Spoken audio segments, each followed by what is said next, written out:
Well, it's the second day of Senate confirmation hearings for Judge Jackson. So let's talk about that.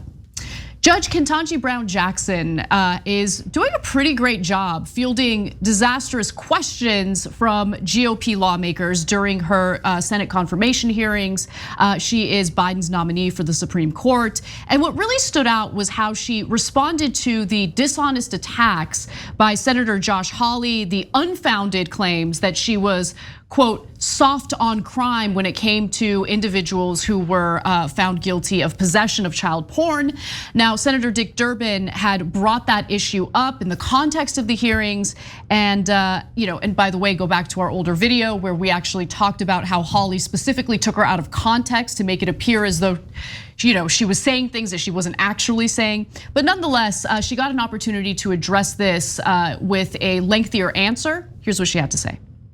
Are some of the most difficult cases that a judge has to deal with, because we're talking about pictures of sex abuse of children. We're talking about graphic descriptions that judges have to read and consider when they decide how to sentence in these cases. And there's a statute that tells judges what they're supposed to do. The statute says calculate the guidelines, but also look at various aspects of this offense and impose a sentence that is, quote, sufficient but not greater than necessary to promote the purposes of punishment. And in every case, when I am dealing with something like this, it is important to me to make sure that the children's perspective, the children's voices are represented in my sentencings. And I think she really did a great job in answering that question. Prior to Dick Durbin bringing that up, there were a number of conservatives, including a former federal prosecutor, who came out and condemned Josh Hawley for making these dishonest attacks against Judge Jackson.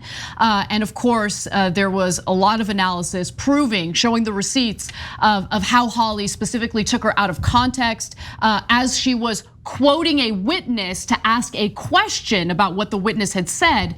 Hawley made it appear as though she had made the statement herself. But of course, he didn't apologize for taking her out of context, even after he had been confronted about that by reporters. But it wasn't just the way she answered that question, Cenk. From what I've seen so far, she's done a wonderful job in, and it's difficult to do. I don't know how she does it. She responds to these GOP lawmakers and their dishonest attacks and how they're using this for political theater for the midterms. She somehow manages to answer with grace, with intelligence, she's amazing. I'm actually incredibly impressed with how she's handling all of this. Yeah, so I'm gonna start with something really funny. I love intelligent people. So we're so used to listening to dum-dums. 100%. You're like the right-wing idiots, fake left idiots. Just the world is filled with idiots and liars, right? So she's a breath of fresh air. So when she comes up and says the right things logically and says it in a clearly brilliant way, I'm like, oh, thank God. And how she goes out of her way to avoid answering questions that are specifically meant to politicize what's going down. It's not, for the GOP, this is not about confirming a Supreme Court justice. This is about political theater for their own means for the upcoming midterm elections. I mean, as we've talked about multiple times on the show before, all they've got is the culture war. And as you're about to see from multiple other videos featuring multiple other Republicans, all they do is dive in deeper with their culture war narratives. And it's not about, hey, we're curious, what is her genuine answer on this? It's more about posturing for their constituents. 100%. So look, remember when the right wing was questioning her qualifications? I mean, come on, listen to her. On the other side, you have guys like Louis Gohmert who are like, I think Obama is gonna reconstitute the Ottoman Empire. Like total morons, right? And she's sitting here having to deal with these people when she's obviously brilliant. No, let's compare apples to apples, okay? It wasn't that long ago that Brett Kavanaugh had his confirmation hearings. Just go back and watch that, where He's combative, he's angry, he's accusing lawmakers of all sorts of things. I mean, he's talking about how much he likes beer, he's talking about his friends who have like weird nicknames. Like, it's just night and day comparison. And it's amazing to see the right wing, people like Charlie Kirk, point to her and claim that she got to where she is because of affirmative action. She didn't really earn it. She's not really that smart. It's exactly what you would expect from someone like Charlie Kirk. Yeah, and to the most important point here, I'm never gonna let it go. There was a speech that Chuck Schumer gave where he just like gently criticized the Republicans. Manchin helped the Republicans make a big deal out of it, like Schumer had insulted their mother or something, and they were just shocked and chagrined. But what did the Republicans do on the other side? They're constantly accusing the left of being child killers, child molesters, child porn, based on nothing. And they're like, oh, you're walking by me today on a Wednesday.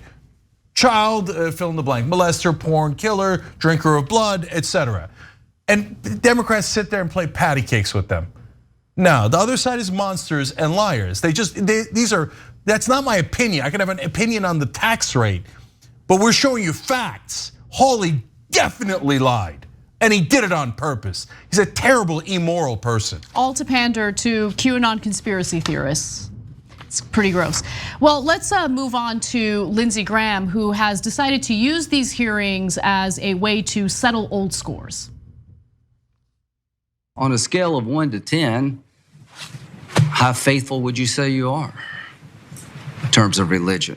You know, I go to church probably 3 times a year, so that speaks poorly of me. Or do you attend church regularly? Well, Senator, I am reluctant to talk about my faith in this way just because I want to be mindful of the need for the public to have confidence in my ability to separate out my personal views. Well, how would you feel if a senator up here said, your faith, a dogma, lives loudly within you and that's of concern? How would you feel if somebody up here on our side said, you know, you attend church too much for me, or your faith is a little bit different to me, and they would suggest that it would affect your decision? So there you have Senator Lindsey Graham essentially trying to make a point about the treatment of Amy Coney Barrett, who was confirmed in like 3 seconds. Let's just keep it real. Okay. Yeah, and Amy Coney Barrett is in a cult. Okay, fine, you're allowed to be in a cult. It's a free country. No, but more importantly, Jake, it's not just about her being religious, right? In the case of Amy Coney Barrett being confirmed as the 3rd Trump nominee, her religious beliefs do serve as a potential concern, a worry that women across the country may have about their reproductive rights being, rolled back. Yeah, and part of the cult's ideology is the woman must defer to her husband for any opinion. Well, she's a Supreme Court justice. Is she gonna ask her husband every single time? Because that is what okay, fine, you say I'm offensive, it's not a cult, it's a sect of a religion. Okay, fine, but that sect says you must ask your husband what to do every time. So does she believe that or doesn't she believe that is a relevant question. It's if she's a normal religious person that doesn't really believe any of the text, then let it go, right? But here, bringing it up is obviously like, oh yeah? They questioned our person's religion just because she was in a cult that said she had to lend out her brain to her husband and was gonna vote based on her religious beliefs to take away all of your rights to privacy. Just because they question, oh yeah, I'm gonna question you. What's your faith? Just please stop, you're embarrassing. Well, speaking of Amy Coney Barrett, just to give you another example of how well Judge Jackson is handling these questions, she just knows how to frame things in a way that makes it difficult for the right wing to attack her. So for instance, and this is a tweet by the Associated Press, asked about her views on court packing, Jackson modeled her answer on that of Justice Amy Coney Barrett, who declined to weigh in on the idea. Quote, I agree with Justice Barrett, she said, judges should not be speaking to political issues. Yeah, I just want consistency. I don't mind anybody asking about any of these questions. By the way, if it turns out Judge Jackson has some kooky beliefs and that she's going to let those beliefs, religious beliefs, guide her decisions, then I would be concerned, okay? But if Barrett's not gonna answer the questions, and Clarence Thomas, who 100% uses religion in his decisions, doesn't answer the questions, then she certainly shouldn't answer the questions. And it is interesting to see how every Republican, in the Judiciary Committee who's asking these questions, they all have their own culture war lane.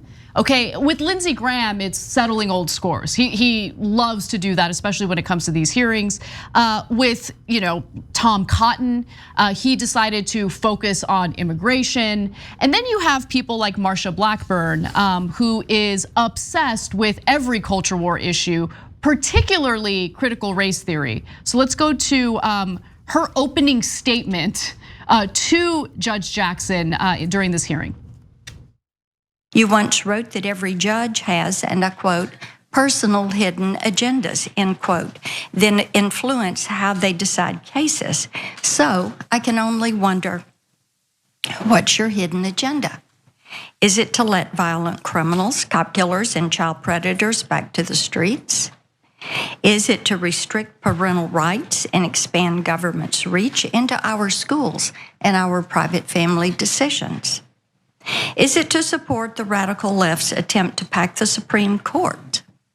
You have praised the 1619 Project, which argues the U.S. is a fundamentally racist country, and you have made clear that you believe judges must consider critical race theory when deciding how to sentence criminal defendants. Is it your personal hidden agenda to incorporate critical race theory into our legal system?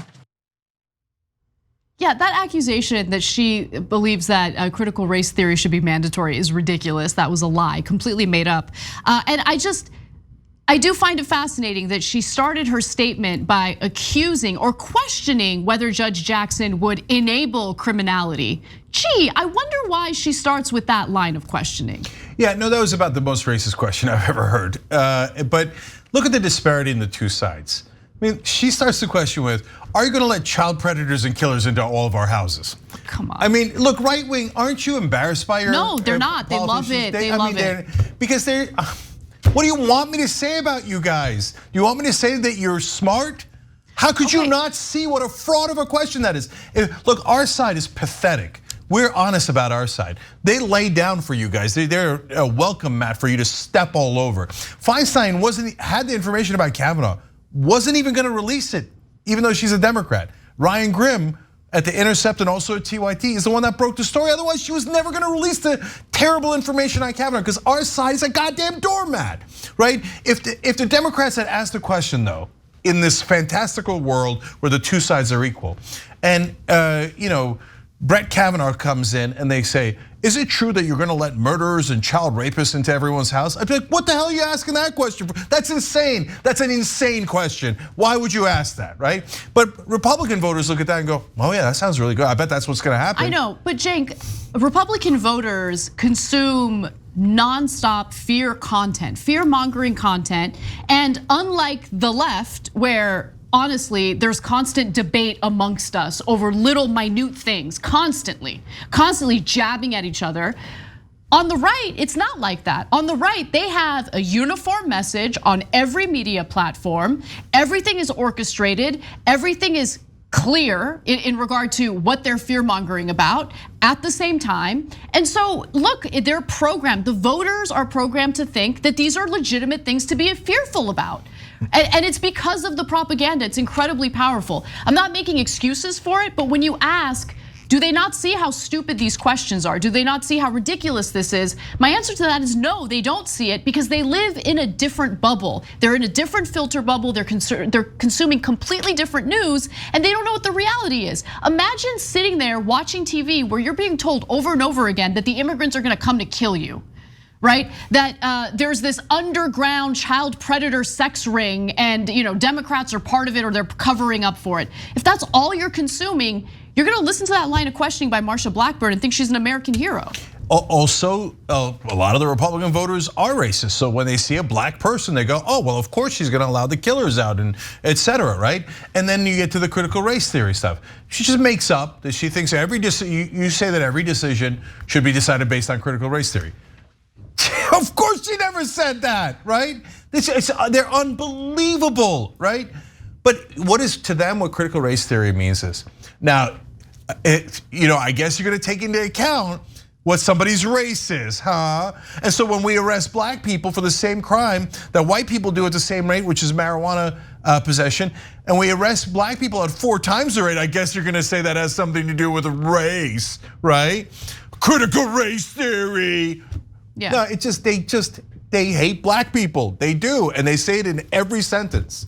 Well, look, if you have guilt in your heart in regard to how people of color have been treated in this country, how black people have been treated in this country, if you say things in your household that make it abundantly clear that you aren't so friendly to African Americans in America, you're probably not gonna want your kid to learn about how wrong that is in school. You're not gonna want your kid to come home and judge you. So they're terrified of their own kids learning the truth about American history. Critical race theory, again, we've said it a billion times, has become a catch-all for Republicans.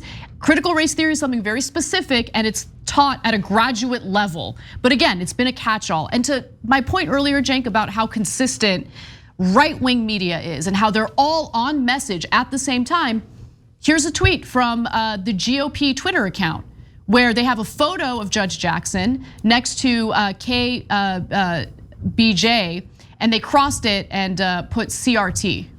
As of course that's her initials, and CRT is critical race theory.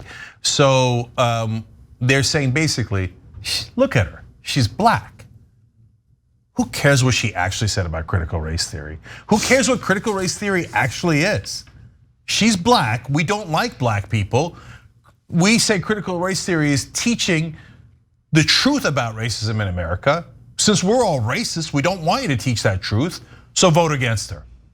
So look, we've said this many times, but we don't mind teaching the actual history of racism in this country. You know why? Because we don't take it personally. We didn't do it, we're not racist. It's something that happened. By the way, a lot of good things happened in our history too, but you should teach the good and the bad. You know why? Because they're facts. The other side looks at it and goes, oh my God, they're talking about me. They caught me, they're talking about me. Don't teach it, don't teach it. You reveal yourself.